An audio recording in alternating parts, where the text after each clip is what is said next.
So the record I'd like to talk about this evening is one which I basically bought on the spur of the moment.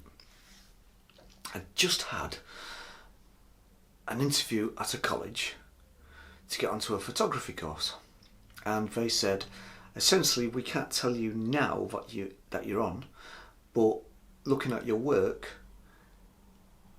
there's not a great deal to worry about. You're almost certainly in, and you'll be starting in September. So I was feeling good about myself, as you can imagine, that day, and instead of going home after the interview I decided to go into Manchester and treat myself to a record, which is precisely what I did. I ended up in my local second-hand store and picked up this. Face Value by Phil Collins from 1981. I'd heard bits of it, obviously, the famous singles, but I'd never heard it all the way through, and I thought, it's cheap, I'll give it a go. And I'm glad I did, because it's good. There's some really good stuff on here. It's essentially a record about his relationship coming to an end, and that theme does run through it, but it doesn't make it a dour experience or a negative experience listening to this at all. It's quite upbeat in many places. There are all kinds of guest musicians, there are all kinds of styles on here. As far as the guest musicians, we have Eric Clapton, Darrow Sturmer, who of course plays with Genesis live, Stephen Bishop, the Phoenix Horns, who used to back up Earth, Wind and Fire. So as you can see, it's got that kind of R&B feel to it in many places. Obviously it starts off with In the Air Tonight, with the incredibly famous drumming, which doesn't start until halfway through the song. Is probably the best example, or the only example really, of a drum beat that is so ridiculously famous but only starts halfway through the actual song. But it gives it that tension, which is what he wanted. He wanted tension in some of these songs because he'd been influenced by, I think he said he was listening to Brian Eno, who was able to create tension in his music, and that's what he was after. And I think on In the Air Tonight he really does capture a tense feeling, especially once you know that the drums are coming in eventually. You're waiting for it, obviously, so there's a certain amount of tension there straight away. So what else is on here? We have This Must Be Love, another single, Behind the Lines, which was a remake of the Genesis song, but with a bit more kind of, he basically wrote a horn arrangement for it and made it a bit more sort of funky on that one. The Roof is Leaking, which has kind of got a country and western feel to it, and then you've got a couple of instrumentals on there as well, Droned and Hand in Hand. The thing I love about this record is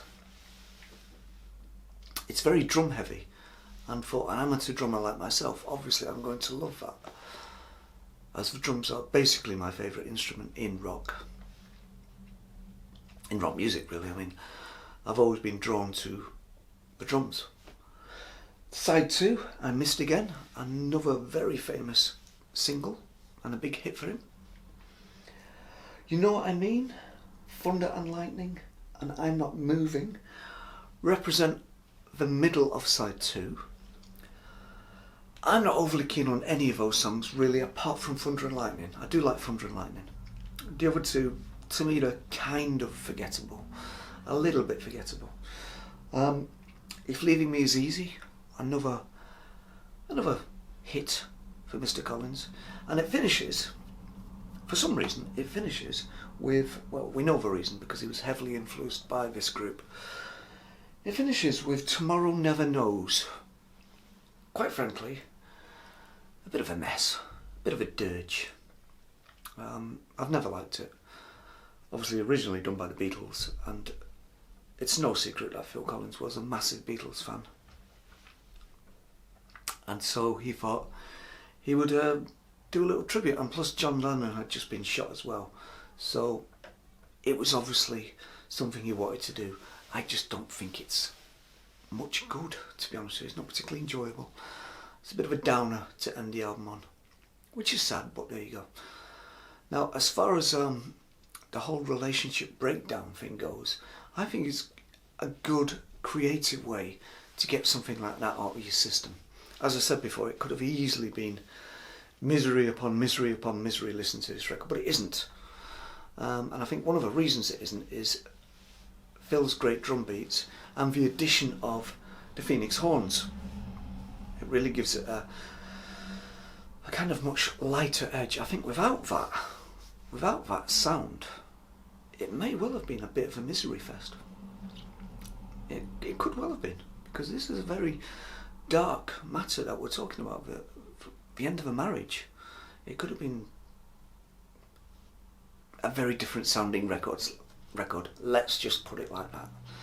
Okay, so what did the critics think of this? Well, they seem to like it in general, which is unusual. It got very good reviews, very positive reviews. Most people seem to like it because it was a divergence from his Genesis career, and they thought that this was good.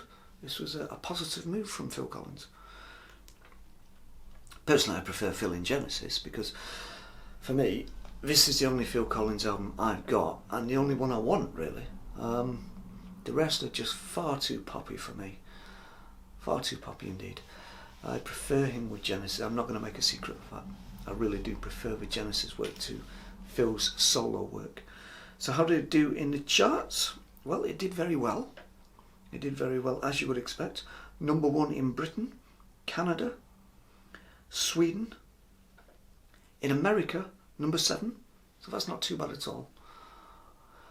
Not bad at all. So, I imagine most people out there have heard Face Value by Phil Collins. That photography, by the way, done by Trevor Key. Very good photographer in his own right. The idea behind it was that the listener was, or that Phil was trying to get into the listener's head. Don't know if that worked. It didn't come across to me that way. I just thought it was a very good portrait. As an amateur photographer, I've always loved black and white photography, and I think that's a great portrait. The back, on the other hand, doesn't do a great deal for me, really. It's just the back of someone's head. Obviously Phil's head.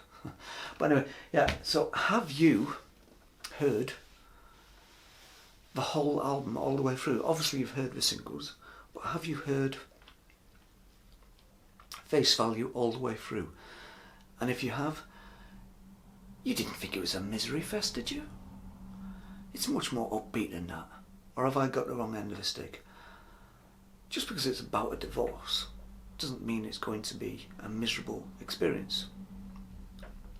Anyway, I don't think it was. I think this first solo record by Phil Collins is really good, upbeat, fun in places, bit of a disaster in other places, but thankfully that's just the final song that he covered by the Beatles, Tomorrow Never Knows.